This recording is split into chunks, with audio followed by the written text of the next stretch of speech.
In New York City, Eddie is trying to get his van back from the repair shop, but even offering all his rent money isn't enough to pay the bill.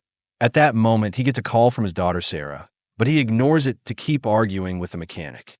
Eddie explains he needs the van to pick up his daughter and work doing deliveries, but the mechanic still doesn't care. Next, Eddie gets a call from his ex who yells at him because he hasn't picked up Sarah, who is still waiting at school. She reminds him that he never prioritizes his daughter and hangs up. Getting desperate, Eddie notices an employee's wallet on the table. He provokes the owner, which allows him to steal the wallet without anyone noticing. After he leaves, he checks the wallet and is disappointed to see it doesn't have much money. When he reaches the main avenue, he looks around for potential victims, but there's nothing unattended. He starts tugging on car door handles, hoping to find one that's unlocked to no avail. One of the cars has a barking door that startles him, only for Eddie to befriend it and even give it some water. He also tries calling his friends to ask them for money, but nobody helps him. Buying lottery tickets doesn't work either because none of them have prizes. The next time Sarah calls Eddie, he does pick up, and he has to hear her complain about abandoning her. But at least she also says she still loves him. After the call ends, Eddie notices a very fancy SUV in a remote parking lot and checks the door. To his shock, it's unlocked. He immediately gets inside and starts searching for anything valuable, but only finds sunglasses. When a person walks by, he makes sure to look away to hide his face. Without anything to steal, Eddie gets ready to leave, only to discover the door closed on its own and is now locked. He panics as he tries the other doors and tries to push them to no avail.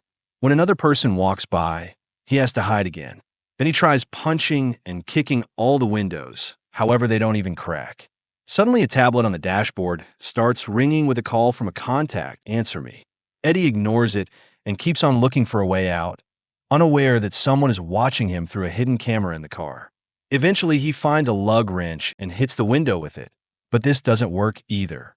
As the tablet stops ringing, Eddie breaks the panel on the door and inserts his hand, only to accidentally get his arm hurt by a piece of metal. Soon the tablet starts ringing again, and Eddie continues to ignore it while removing the panel, which doesn't open the door. Next, he tries his phone, but he has no signal. Seeing no other options, Eddie ends up taking the call and meets William, the owner of the car. Eddie insults him and demands freedom, but William just laughs and makes the seats taste him as punishment. William explains that his car has been broken into 6 times without a single arrest, so he installed a special security system that makes the vehicle act like a prison. Freaking out, Eddie takes a gun from his bag and fires at the window, but the bullet bounces on the bulletproof glass and hits his leg, leaving him severely injured. At that moment, a woman parks a car nearby, and Eddie tries asking for help. But the windows are tinted and soundproof, so she just uses them as a mirror and leaves. Eddie's leg is heavily bleeding, yet William refuses to call an ambulance, claiming to be a doctor himself. When Eddie tries his phone again, it still won't work, and William clarifies that the car is jamming all signals. Tying his shoelaces around his leg isn't enough to stop the bleeding, and William keeps tossing him every time he uses bad words. So the combination of blood loss and electricity makes Eddie pass out. By the time he wakes up, it's nighttime and raining. To Eddie's shock, his leg and arm injuries have been bandaged.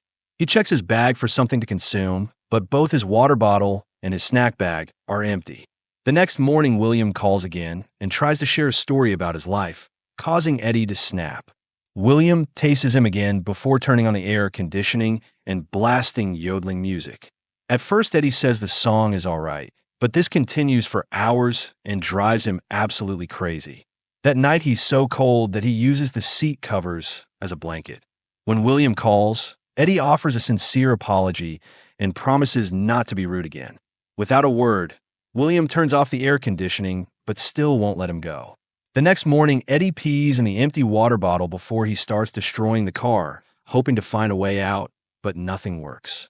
When William calls to mock him, Eddie notices someone staring at the parking lot from a balcony. They start talking, and when Eddie gets sassy, he gets tossed again. That doesn't stop him from pointing out that if William lets him die, he'll get in trouble. Eddie explains he never killed anybody, and his gun is only for protection. However, William doesn't care and thinks the cops are useless morons, so he won't get caught. William also shares that he has cancer and only 4 months to live. That's why he wants to make a difference. Since the system obviously doesn't work, it's up to him to find justice. He asks Eddie for his social security number because he wants to check his record. If this is Eddie's first offense, he'll be more gentle. But if he has a criminal history, he'll cut Eddie's fingers. Eddie refuses to give him the number. An offended William tases him again and ends the call to restart the music. In the evening, the temperature in the car starts going up, and Eddie has to strip to deal with the unbearable heat. He feels like the rain is mocking him, and he even considers drinking his own urine, but he can't bring himself to do it. William calls to offer him water and normal temperature in exchange for his social security number, and Eddie has no choice but to take the deal. Once William has the number, he turns the heat off and reveals he hid a water bottle under the seat after drinking the entire bottle in one go. Eddie tries to fall asleep, but something in the pocket of his jacket is bothering him. It's the lottery tickets he bought earlier, and there's one he hasn't finished scratching. Can't help laughing when he discovers he's won the money he needed. William calls again to know what's happening, and Eddie begs for food, sincerely apologizing for his crime with a rather sweet speech. Deciding that Eddie is not a psycho, William opens the glove compartment to reveal a snack. Eddie immediately grabs it and notices a switch inside before it closes up. William hangs up when he receives another call, but Eddie can hear his voice on the speakers, and the conversation confirms William is a doctor. Then the man announces he must go. Eddie notices the figure on the balcony moving, which means that's his captor. Once William has left the balcony, Eddie raises his middle finger for the camera and gets no reaction, which means William isn't watching him anymore. Then Eddie breaks the glove compartment and takes a picture of the circuits inside so he can analyze what he's working with. He inserts his arm and tries to reach the switch, but ends up painfully breaking his nail in the process. When he tries again, the seats start tossing him because William is back and has seen him. The next day, Eddie stays on the front seat pretending to rest, but he has his foot inside the glove compartment. Another day passes, and his body is getting so weak that he has no choice but to drink his own urine. That night, Eddie's foot finally manages to reach the switch and turn on the car's power. He immediately jumps into the driver's seat and takes off, but the car stops in just a few minutes. William calls him to mock him, and the car takes off again, but this time the owner is controlling it remotely. As the car moves through the streets, William plays classical music while pointing out that everyone lives in fear because crime has taken over New York. Eddie panics when the car starts going dangerously fast, and it eventually stops in a dark alley where two criminals are beating up a man. William turns on the car lights and honks the horn, getting the attention of a thug who raises his shirt to show he carries a gun. The car speeds up and runs over the guy while William laughs. The second thug begins to run in fear while shooting behind him, but the bullets do nothing on the bulletproof glass.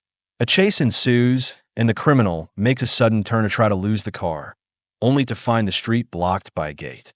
William makes the car go faster and slams it against the gate to hit the man. When the thug tries to stand up, the car keeps on pushing until the guy is severely hurt and bleeding. After lots of yelling, Eddie convinces William to stop, and the car moves back. However, William is just mocking him, and he moves it again to crush the guy's skull. A furious Eddie starts to yell all kinds of bad words, so William plays loud music while sending the car through the streets again. It's going very fast and barely manages to dodge other incoming vehicles. It enters a parking building and goes up the ramps very quickly until it reaches the roof, where it moves even faster to shake Eddie. He freaks out when he sees the car approach the edge, but it stops at the last second, causing Eddie to hit his head and pass out. In the morning, Eddie wakes up in the car, which is still moving through the city. William reveals he visited Eddie's family and even took Sarah to school by pretending he works for a nonprofit organization. While William scolds Eddie for owing his ex alimony money, the car stops in front of the school, and Eddie is horrified to see Sarah coming out. She goes home alone, and the car starts following her to the point it passes right next to her, as if trying to kill her. Sarah sees the car coming after her again and tries to go faster on her scooter, while Eddie cries as he apologizes with all the kind words he knows. This isn't enough for William, who makes the car go faster. Desperate to stop this, Eddie grabs his gun and tries to self-delete, but it doesn't have any bullets. William makes the car dodge Sarah just in time and explains he took the bullets when he stitched Eddie up. The rest of the day, Eddie stays silent while William continues to rant against the system. When night falls, Eddie finally snaps. He rips out all the cameras and kicks the tablet until it breaks. The car won't stop, so Eddie looks at pictures of Sarah on his phone and records a heartfelt message for her, apologizing for not being a good father. Unfortunately, he can't send it because the signal is still jammed by the car. Moments later, the vehicle stops at a different parking lot, and William lowers the window to say hi. Eddie freaks out and tries to attack, but William keeps on tossing him until he calms down. After spraying some perfume to deal with the stink of Eddie's poop, William hands him some zip ties and tells him to bind his wrist. At first, Eddie refuses, but he has to obey after William shocks him again. Once Eddie's hands are tied to a hook in the car, William gets in and leaves a bag in the back seat. After putting the bullets back into the gun, William allows Eddie to have a cigarette and drops some gummy bears for him to eat. Then he turns on the classical music and takes off. During the trip, Eddie keeps asking questions about William's daughter, causing him to stop the car multiple times just to make Eddie hit his head on the dashboard. William goes on a rant about the new generation and reveals that his daughter was killed by some thieves who tried to steal his car. He even puts his gun on Eddie's head as they start arguing about what justice means. While all this happens, Eddie keeps his foot inside the glove compartment until he manages to press the switch, turning off the power. The car loses control and falls off the edge of a cliff, causing Eddie to break his nose on the dashboard. William accidentally fires the gun, and the bullet bounces off a few windows before it hits him from behind. After rolling down the cliff, the car stops near a river and both men fall unconscious. In the morning, the phone sends the message because the jamming system isn't working anymore. Eddie wakes up first and starts struggling with the zip ties. He manages to break free at the same time that William awakens and a fight ensues. With all his accumulated fury, Eddie beats William up and gets the gun ready to shoot, but at that moment his phone starts ringing with a call from Sarah. William tells him to answer it, and Eddie hears Sarah say she's very worried because she heard his message. Eddie assures her he's fine and promises to pick her up later. Suddenly, the car engine catches on fire, and Eddie asks William to open the doors. However, William says it was fun and dies. Then Eddie checks William's bag and finds a hammer, which is strong enough to finally break a window. Eddie manages to get out of the car right before the flames reach the rest of the vehicle. He walks away with his winning lottery ticket, leaving William's body to burn. When he reaches the road, a driver sees him bleeding and immediately offers him a ride. Moments later, Eddie goes to pick up the van, but the mechanic is still finishing the repairs. Not wanting to arrive late, Eddie decides to sell it to him instead and gets a bicycle that he rides to school. He reunites with Sarah with a very tight hug.